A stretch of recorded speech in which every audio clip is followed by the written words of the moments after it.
Oke, dan di episode kali ini kita akan membahas temanya itu kesehatan mental dan resiko penyalahgunaan narkoba.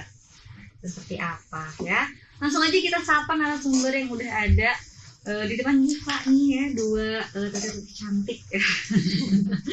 Halo, selamat siang teteh. Halo, selamat siang. Assalamualaikum. Waalaikumsalam warahmatullahi wabarakatuh. Sehat? Alhamdulillah sehat. Alhamdulillah. Dan boleh perkenalan dulu nggak sih, ini teteh cantik yang ada di depan Giva nih sama Mitra Sonata, mangga silakan. Oke, mungkin dari aku dulu ya. Aku Mutiara Rizka Bahar, biasa dipanggil Tiara, dari seksi rehabilitasi sebagai konselor adiksi di BNN Kota Bandung. Oke, Teh Tiara dari konselor rehabilitasi ya, di BNN Kota Bandung. Silakan Teteh. Kalau aku Lulu Aunula, saya perawat di klinik BNN Kota Bandung, di staff rehab juga. Di staff rehab tapi perawatnya ya Teh. Ya. Oke, tema kali ini itu kan kita ngomongin soal kesehatan mental dan apa sih resiko dari penyalahgunaan narkoba. Nah, sebelum kita ke resiko penyalahgunaan narkoba, kita bahas mengenai apa sih itu kesehatan mentalnya. Oke. Silakan. Oke, ini kalau Sonata ada panggilan Mitra apa ya? Sonata. Apa? Mitra Sonata. Mitra Sonata. Nah. Oke. Jadi selamat siang kepada teman-teman Mitra Sonata ya. Yeah. Mitra Sonata, pendengar Mitra Sonata pada siang hari ini. Mungkin udah sering dengar ya mengenai kesehatan mental itu apa. Mungkin akhir-akhir ini terutama sering kayak wirawiri mungkin di sosial media ataupun mungkin di percakapan sehari-hari sama teman-teman. Yeah. Mungkin di sini aku cuman kayak menjelaskan lagi yang udah sering didengar. Kesehatan mental itu apa sih? Kesehatan mental itu adalah kondisi di mana individu itu merasa sejahtera, kondisi kita menyadari potensi akan diri kita sendiri, bisa produktif, bisa menghasilkan terkait dengan aktivitas kita sehari-hari, serta kita dapat memberikan kontribusi terhadap diri kita sendiri ataupun terhadap lingkungan kayak gitu. Dan kita menyadari juga kita sekarang sedang apa, sedang ngapain kayak gitu. Jadi kita tahu realitasnya kita sedang apa. Dan kondisi sehat mental itu kita juga merasa emosi kita stabil kayak gitu, dan kita bisa berinteraksi dengan orang lain itu dengan baik gitu. Kurang lebih seperti itu sih. Kurang lebih seperti itu ya. Mungkin dari Teh dulu ada yang mau ditambahin nggak sih Teh tentang kesehatan mental? Sama sih kayak yang tadi udah dibilangin Teh Tiara, kesehatan mental itu kadang orang kan jadi bilangnya mental health gitu ya. Itu tuh booming banget gitu kan. Betul. Nah, kalau secara pengertiannya yang tadi disebutkan sama Teh Tiara, mental health itu adalah gimana kita sadar akan apa sih dengan kenyataan yang ada di hidup ini, bukan hanya kayak mental health ini kayak aduh aku kayaknya mental healthnya breakdown atau apa gitu. Sebenarnya yang dinamakan kesehatan mental itu adalah diri kita merasa sejahtera gitu. Oke. Nah, pengaruhnya apa nih kita dari kesehatan mental dan penyalahgunaan narkoba? Ada pengaruhnya nggak sih Teh? Oke, terkait dengan kesehatan mental dengan penyalahgunaan narkoba, tentunya itu adalah hubungan yang sangat erat sekali ya. Nah, kita lihat situasi. Ketika kita merasa sehat mental, tentunya kita kan sadar akan emosi kita tahu kita mau ngapain. Sedangkan kalau kita misalnya kondisi mental kita sedang tidak baik-baik, kita bisa aja tuh, kalau kita nggak nemuin solusi yang benar, kita bisa aja pilihannya untuk menggunakan obat-obatan atau zat-zat narkotika. Nah, jadi itu sangat berhubungan sekali dengan kesehatan mental. Jadi dengan yang ada sehat mental, ya kita semakin jauh dong dari penyalahgunaan narkoba. Kita kan pasti nggak mungkin kita sudah sehat mental, ngapain sih kita mau menyakiti diri kita sendiri dengan menggunakan ngapain sih kita merusak diri kita sendiri. Nah, tapi kalau kondisi mental orang kan macam-macam ya. Kondisi kita nggak bisa menyamain kondisi mental kita sendiri dengan orang lain. Saya aja dengan Teh Lulu misalnya itu bisa aja berbeda gitu, walaupun kita bekerja di lingkungan yang sama, tapi kan kita nggak tahu kita di belakang, di keluarga ataupun di di pengalaman kita di masa lalu itu kayak gimana kan kita nggak tahu. Nah itulah pentingnya kenapa kita harus sehat mental, karena untuk sehat mental kita makin terjauh tuh dari hal-hal yang menyakiti diri sendiri. Nggak cuma narkoba sih sebenarnya, bisa kayak melukai diri sendiri, seperti kayak menggunakan alat-alat tajam untuk melukai diri sendiri, kemudian bisa bunuh diri atau yang lebih parah ya, bisa bunuh diri seperti itu. Jadi pentingnya untuk menjaga kesehatan mental itu selain sehat fisik. Jadi sehat itu boleh ditambahin ya. Boleh. Kalau sehat itu bukan hanya sehat fisik. Jadi orang kan nanya sehat nggak? Ya sehat aja, mungkin orang ngerasa, aku nggak demam, aku nggak sakit kepala. Tapi padahal kita nggak tahu di dalamnya padahal untuk mental kita juga penting untuk memperhatikannya. Betul. Jadi sehat itu kita sehat secara fisik, secara mental, secara sosial. Nah itu dinamakan sehat gitu. Jadi kalau mental kita sehat ya insya Allah nanti kita terjauh dari hal-hal yang bisa menyakiti diri sendiri gitu. Oke. Nah, sebenarnya siapa aja sih yang beresiko untuk mengalami kesehatan mental? Untuk yang beresiko untuk mengalami kesehatan mental, sebenarnya setiap orang seperti balik lagi ya kayak tadi, kesehatan kondisi mental orang itu berbeda-beda. Jadi setiap orang sebenarnya punya kemungkinan untuk mengalami kondisi mental yang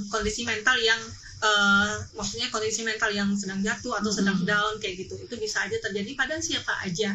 Cuma kondisi mental itu bisa kita hadapi dengan bagaimana kita how we respond. Bagaimana cara kita merespon situasi yang datang ke kita. Misalnya bagaimana kita menanggapi situasi tersebut. Misalnya ketika ada situasi yang mungkin kita merasa kayak tertekan, tapi kita mungkin kayak bisa mengalihkan ke hal-hal yang bisa kayak mengalihkan, misalnya dengan mencoba hobi baru atau bagaimana kegiatan yang seru yang positif atau seru kayak gitu, dan itu bisa membuat kita lebih bisa lebih enak lah, maksudnya bisa lebih enak, dan itu bisa mempengaruhi kesehatan mental kita tadi gitu. Jadi kondisi mental itu bisa terjadi pada siapa aja, jadi tergantung.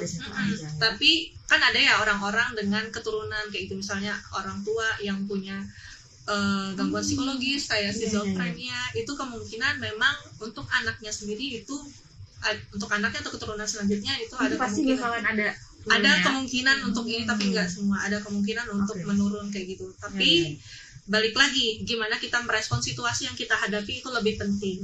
Jadi kita fokus aja sama masalahnya. Kadang kan kita kalau sedih, kadang kita suka bawa-bawa masa lalu, ditambah lagi dengan suasana yang galau mungkin kan.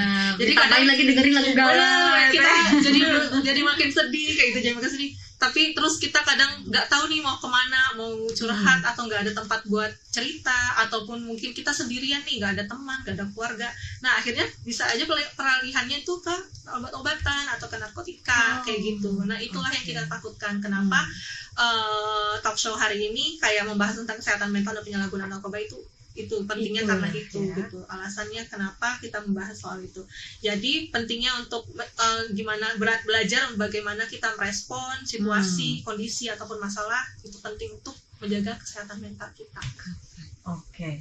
Nah, sebenarnya kondisinya yang udah seperti apa nih, dan kapan sih di saat kita harus sudah mendapatkan pertolongan untuk kesehatan mental sendiri, Mbak? Oke.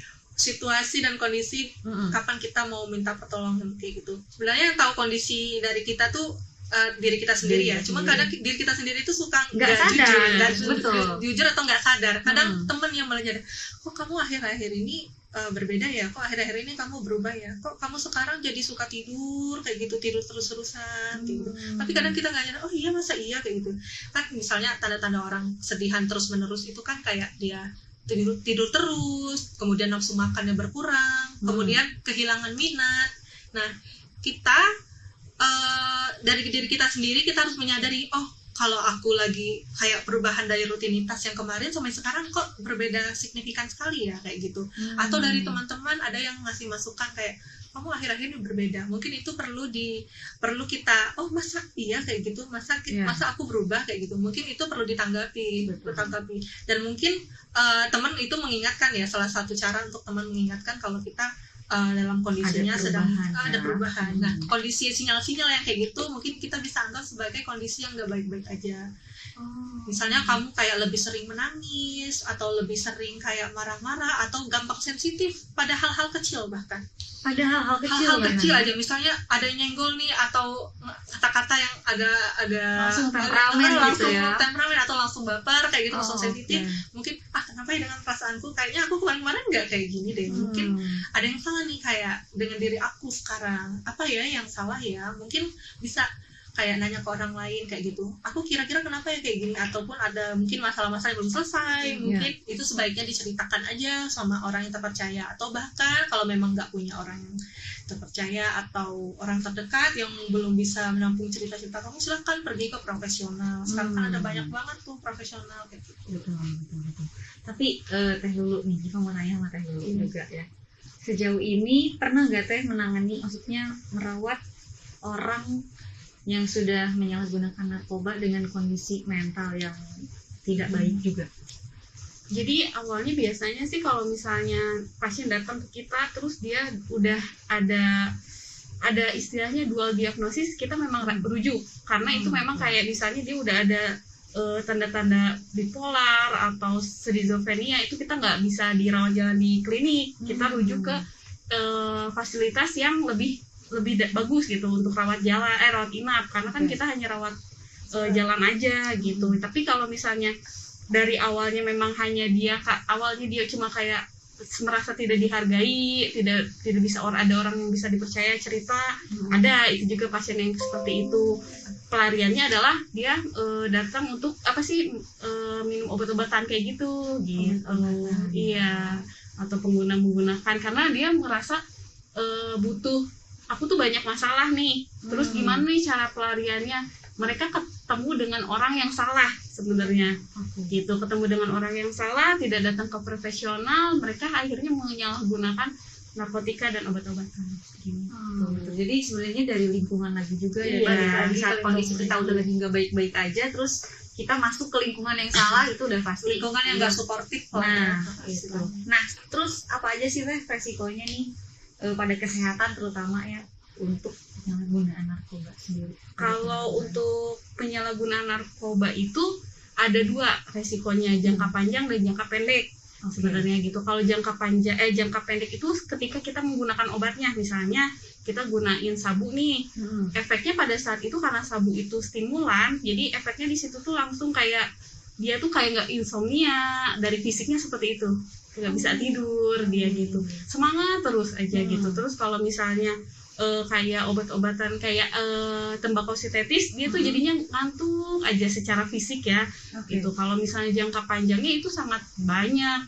Pertama sih pasti kecanduan ya. Terus udah gitu dari fisiknya juga, jadi ada sel-sel otak yang rusak. Karena kan pada hakikatnya itu obat-obatan yang kayak gitu tuh merusak sel otak ya, di otak gitu. Terus kayak misalnya pakai tembakau sintetis, terus pakai sabu, dia kan dihirup ya, otomatis kan di paru-paru, di jantung juga bakalan rusak juga, berpengaruh pada efek jangka panjang. Terus kayak obat-obatan juga dia di ginjal gitu. Di ginjal ya. Iya. Nah, itu sebenarnya tuh bahayanya tuh ini ya, Teh ya, merusak organ-organ yang ada dalam tubuh kita gitu kan. Nah, tapi dampak kita menyalahgunakan narkoba nih misalnya, tapi kita dalam kondisi yang sudah mempunyai kesehatan mental yang terganggu, nah itu ada dampaknya nggak sih Teh dengan kita menggunakan narkoba? Jadi gini, kalau misalnya dia udah ada riwayat, misalnya riwayat kayak bipolar atau skizofrenia, dia harus datangnya ke psikiater. Psikiater itu adalah dokter dengan spesialis jiwa. Jadi nanti itu diresepkan obat-obat yang sesuai dengan kebutuhan dia, gitu. Jadi tidak akan berpengaruh juga karena sesuai dosis juga kan. Beda dengan penyalahguna. Kalau penyalahguna kan dia semaunya aja. Semaunya ya. Nah, dampak buruknya apa sih Teh kalau misalnya kita mengidap maksudnya skizofrenia atau bipolar, terus kita menggunakan narkoba, dampak buruk terhadap orang itu gimana tuh? Semakin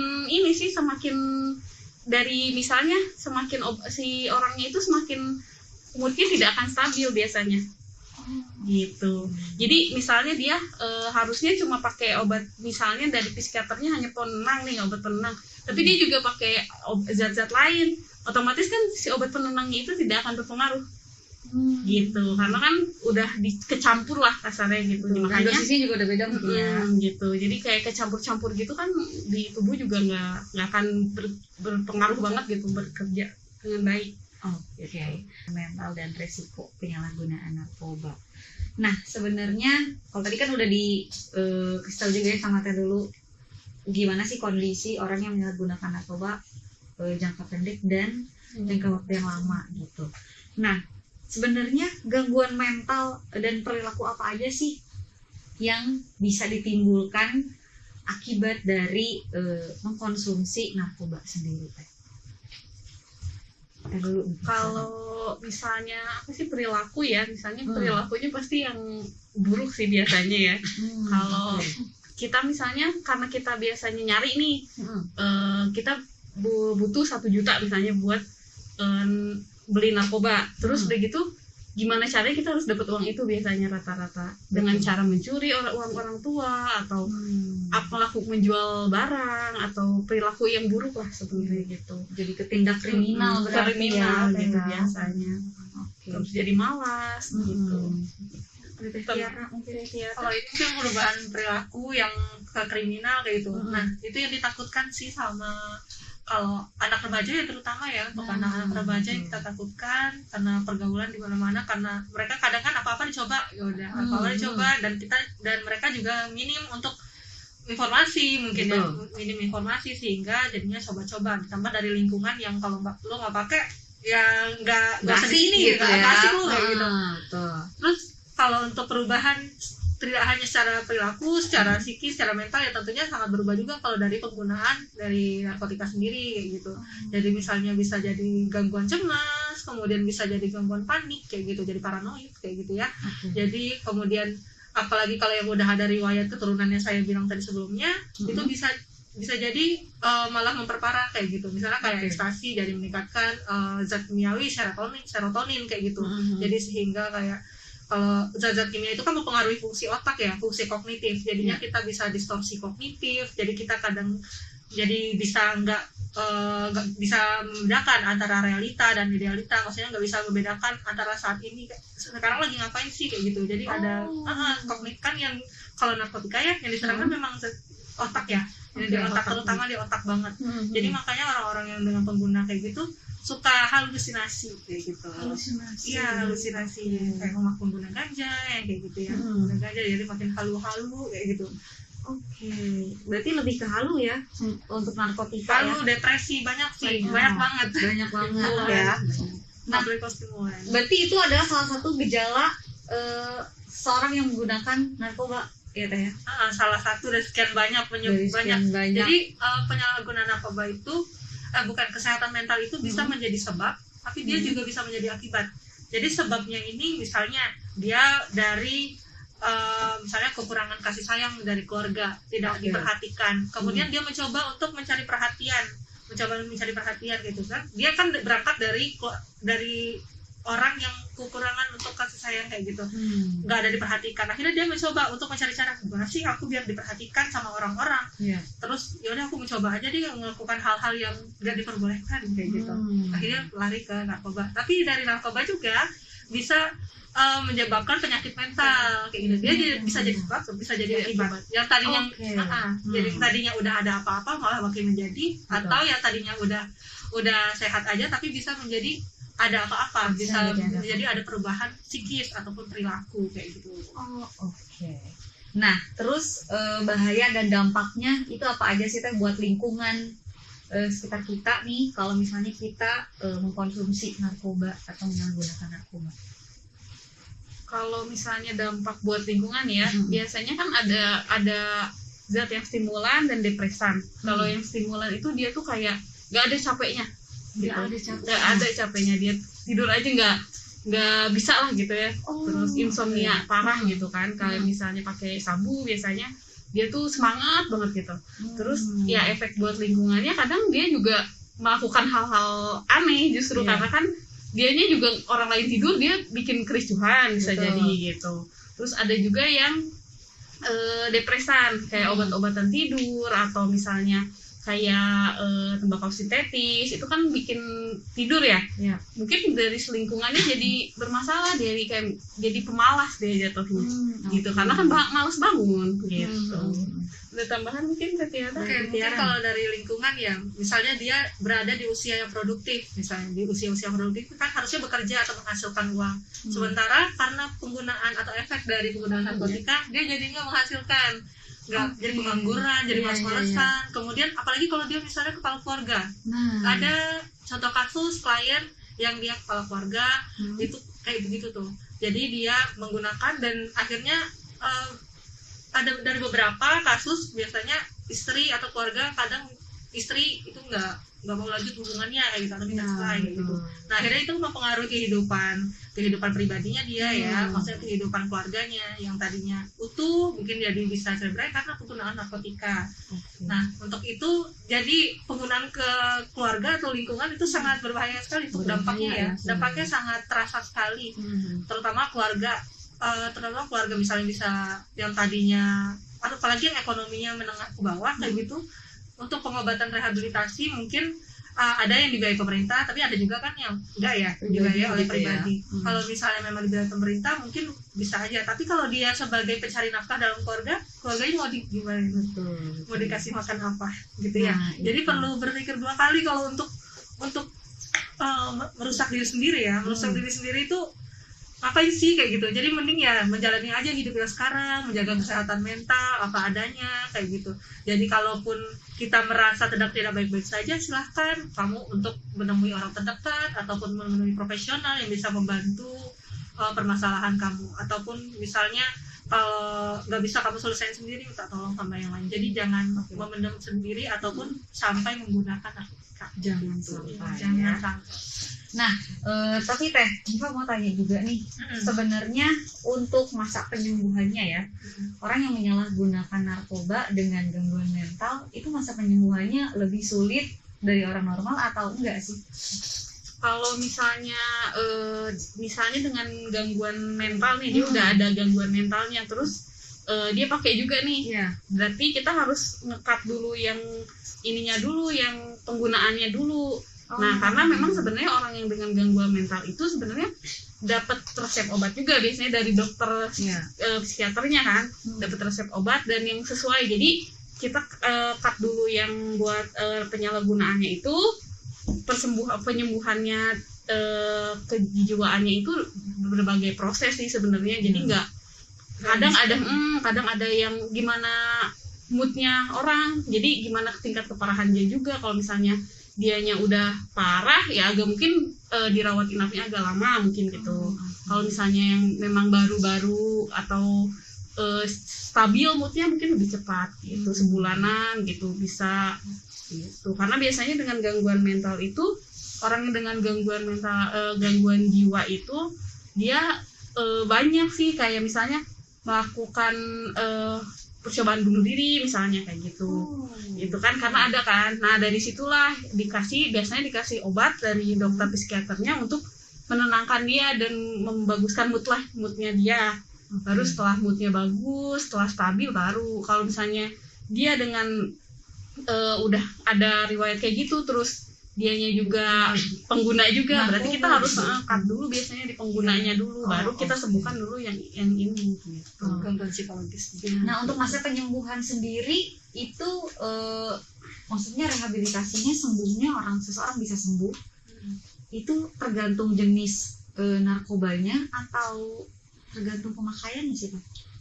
Kalau misalnya untuk masa penyembuhan itu kadang kita kan gimana dirinya kembali ke balik dirinya sendiri. Kadang ada orang yang lama penyembuhannya karena dia pakai lagi gitu. Kalau misalnya yang penyalahguna narkoba ya, jadi pakai lagi gitu. Kalau misalnya dia udah tekad dari hatinya juga mungkin sebulanan atau 3 bulan juga udah pulih. Karena dalam narkotika itu tidak ada sembuh tapi pulih.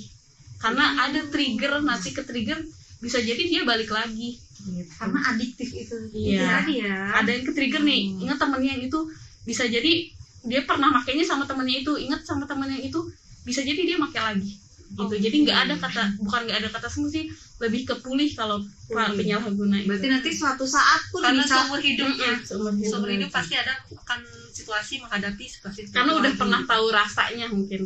Iya. Gitu. Oh iya betul. Jadi gimana dirinya untuk manage dirinya.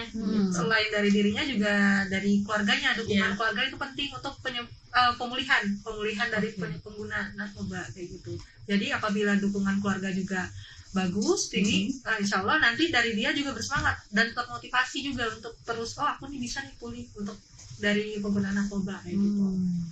Betul. Nah, terus bagaimana sih cara agar menghindari nih gitu kan untuk penyalahgunaan narkoba? Caranya gimana nih? Ini terutama untuk anak-anak muda nih yang ada di Bandung. Oke, untuk anak-anak muda ya zaman sekarang kan kayak kita udah banyak banget digitalisasi kayak internet, kemudian sosial media kan marak banget, TikTok segala macam yang ada. Betul. Semua informasi itu cepat banget berjalan. Nah, untuk kita mending kalau aku ya menjaga kesehatan mental dulu deh, menjaga kesehatan mental kita. Itu dulu tips yang pertamanya ya. Ya, menjaga kesehatan mental dari diri sendiri. Kesehatan mental itu dengan sayangi diri sendiri gitu. Menjaga kesehatan mental itu dengan terima diri sendiri, menjaga dengan menerima, dengan mensyukuri apa yang ada kayak gitu. Terus kita dengan apa ya, ketika kita menjalani suatu aktivitas atau apa tuh kita nikmatin aja. Misalnya kalau lagi makan, ya udah fokus ke makan kayak gitu. Karena ada penelitian kalau kita memang fokus atau melakukan satu hal itu kayak kita mindful itu artinya kita dengan penuh waktu memberikan seluruh diri kita untuk misalnya makan, nggak sambil makan, nggak sambil nonton. Sekarang kan makan sambil nonton, sambil ngobrol, sambil sambil main HP gitu ya. Itu cara-cara simpelnya untuk menjaga kesehatan mental kita. Terus kayak yang tadi mensyukuri juga apa yang udah ada di sekarang kayak gitu. Kalaupun ada hal-hal yang masih kurang baik, bisa nanti dikonsultasikan, atau misalnya kamu merasa kamu nggak ada tempat cerita atau apa nih, bisa nih nanti datang nih. Kan sekarang banyak ya di online itu banyak banget untuk media konsultasi sekarang banyak banget. Jadi sangat mudah sekali kamu tuh untuk menceritakan masalah kamu tuh banyak banget untuk konsultasi. Misalnya kalau di kita untuk konsultasi atau rehabilitasi mengenai narkoba ada nih di BNN Kota Bandung.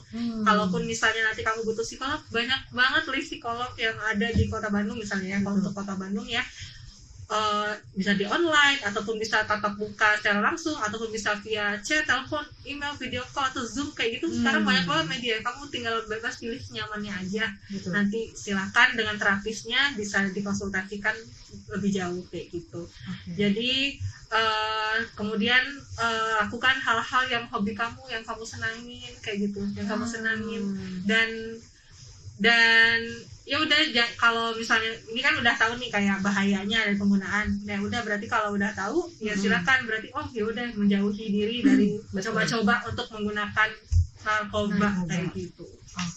Wow. Nah, tapi kan biasanya untuk kesehatan mental sendiri kita tuh kadang kayak nggak mau gitu mengakui atau ketahuan sama orang bahwa dia nggak baik-baik aja tahu mentalnya gitu. Kita kan kadang suka kayak malu, takut dikira gila, takut dikira apa. Padahal kan kesehatan mental, gangguan jiwa itu dengan gila beda ya Teh? Iya. Berbeda ya sebenarnya. Beda banget. Nah itu gimana Teh caranya agar kita kayak kita menerima nih bahwa kita tuh lagi nggak baik-baik aja nih mentalnya gitu, jiwanya. Itu gimana sih Teh caranya? Oke, sekarang kan kayak pola pikir orang-orang, misalnya kalau kita berobat ataupun datang ke psikolog, kamu kenapa sih ke psikolog, emang kamu gila? Ngapain kamu berobat kayak begitu-begitu? Kan itu bisa diselesaikan dengan sendirinya, bisa sembuh dengan sendirinya. Nah, balik lagi ke yang tadi, kondisi setiap orang itu berbeda-beda. Jangan pernah kamu menyamakan, ketika kamu di situasi yang sama, kamu akan merespon orang lain akan merespon hal yang sama dengan apa yang kamu hadapin kayak gitu. Misalnya ketika aku dihadapin dengan misalnya ada yang nyenggol aku misalnya di kantor ataupun di mana kayak gitu, dengan kata-kata ataupun dengan apa, tapi aku kayak menanggapinya dengan ya udah mungkin dia lagi marah atau lagi apa. Tapi mungkin berbeda dengan Teh dulu misalnya, dia mungkin langsung marah atau langsung kepikiran atau langsung overthinking nih, kayak itu orang kenapa ya tadi kayak gitu, aku salah apa ya, apa yang harus aku perbaiki, mungkin macam-macam di pikiran orang, kita nggak tahu ya. Jadi jangan pernah kayak malu jangan pernah kayak malu untuk mengungkapkan apa yang kamu rasakan. Justru nanti akan lebih parah apabila kamu terlambat untuk mengkonsultasikannya. Itu nanti takutnya jadi lebih parah. Jadi sebaiknya dicegah aja. Kalaupun misalnya kamu merasa kayak, jadi pentingnya untuk peka terhadap perasaan diri sendiri. Gak apa-apa kamu nangis, kamu tuh gak apa-apa kayak sedih kayak gitu, kamu tuh gak apa-apa, silahkan dikeluarin aja, silahkan kamu rasakan emosi yang kamu rasakan saat itu kayak gitu. Tapi silahkan gimana cara kamu menangannya dengan baik. Misalnya kalau misalnya menangis, ya udah habis menangis nanti ya udah kamu misalnya mikirin mau apa nih selanjutnya kayak gitu, tapi kamu pikirin juga langkah selanjutnya mau apa. Tapi kalaupun bingung silahkan cerita sama teman-teman atau cerita sama keluarga, cerita sama orang yang kamu percaya banget untuk membantu kamu, misalnya kamu nggak bisa mengatasi itu sendiri. Jadi intinya jangan pernah malu sih, jangan pernah malu, ataupun jangan kemakan omongan orang-orang yang bilang apain sih kan nggak gila kayak gitu. Jadi jangan pernah kemakan sih omongan-omongan kayak gitu. Nah kalaupun kita yang ngerasain ya, mereka kan nggak ngerasain ya apa yang kita rasain. Walaupun kita mau ngomong kayak gimana pun itu orang-orang nggak bakal bisa mengerti gitu. Jadi silahkan kamu ya udah abaikan aja dulu omongan kayak gitu. Silahkan kamu fokus aja untuk memulihkan diri kamu sendiri dulu kayak gitu. Apabila terlalu dirasa cukup berat, silahkan kamu minta pertolongan siapapun itu. Nanti kalau bisa, kalau udah parah ya harusnya ke profesional atau ke psikolog atau ke psikiater kayak gitu. Silahkan di puskesmas sekarang BPJS bisa ya, di puskesmas sekarang sudah tersedia psikolog kayak gitu. Jadi ada juga kayak mahasiswa psikologi ataupun yang sudah profesi itu kayak buka gratis gitu konsultasi kayak gitu. Itu bisa dimanfaatkan kayak gitu ya. Jadi silahkan aja, jangan pernah malu sih untuk mengungkapkan apa yang kamu rasa. Jangan dengerin apa kata orang gitu ya, karena mereka udah akan ngerasain apa yang kita rasain gitu. Mungkin dari dulu ada yang mau ditambahin gitu. Kalau menurut saya tuh kayak terima apa yang sedang kamu rasakan. Jadi jangan pernah menyangkal, jangan pernah menolak gitu ya. Jangan menyangkal saya baik-baik aja nih, tapi dirasakan mungkin saya lagi nggak bagus nih, atau lagi moodnya naik turun atau apa. Ketika itu terus berkelanjutan, berarti kamu butuh orang yang profesional gitu. Datanglah kepada orang yang profesional, karena misalnya kita cerita ke teman, mungkin teman itu akan ceritain lagi ke yang lain gitu. Ketika ke psikolog atau ke konselor atau misalnya ke psikiater, mereka nggak akan mengungkapkan itu, kan terjadi rahasia gitu. Di tetes kamu rahasia di situ gitu. Jadi menurut saya jadi harus menerimain dulu sih, mungkin saya lagi nggak baik-baik aja gitu. Itu terus jangan dengerin orang-orang mau ngomong apa juga terserah, yang penting kan kita yang merasakan gitu. Nah terus terutama kalau misalnya kita lagi gangguan atau kita merasa kita lagi nggak baik-baik aja, dukungan dari keluarga itu penting nggak sih? Penting banget dukungan dari keluarga. Tapi nggak semua orang yang punya keluarga yang utuh ataupun punya keluarga yang bisa mensupport. Bahkan kadang masalahnya itu berasal dari keluarga sendiri. Kadang pikirnya orang tua, kadang keluarga juga kamu kurang berdoa gitu kan. Jadi balik laginya ke situ ya, kamu kurang berdoa, tapi kan sholat kurang berdoa, memang betul gitu. Tapi di situ juga kan kita punya masalah yang mungkin numpuk gitu. Itu karena kan gangguan jiwa itu ada juga yang karena post trauma masa lalu kayak gitu, yang belum terselesaikan, akhirnya numpuk gitu. Nanti malah kayak ada gangguan-gangguan yang lain gitu, salah lingkungan jadi penyalahgunaan gitu. Nah, jadinya ke situ ya, ya, hal-hal yang negatif. Oke Teh, mungkin nih terakhir ya Teh ya, dari Teh Tiara dan Teh Lulu nih, apa nih yang ingin disampaikan kesimpulannya dari tema kita kali ini mengenai kesehatan mental dan risiko penyalahgunaan narkoba. Sekalian closing statement silahkan. Closing statement ya. Closing statementnya seperti yang tadi dikatakan, ya silakan apabila ada sesuatu yang terjadi sama diri kamu, silakan terima aja itu, silakan ungkapkan itu, kamu nggak perlu malu mengungkapinnya.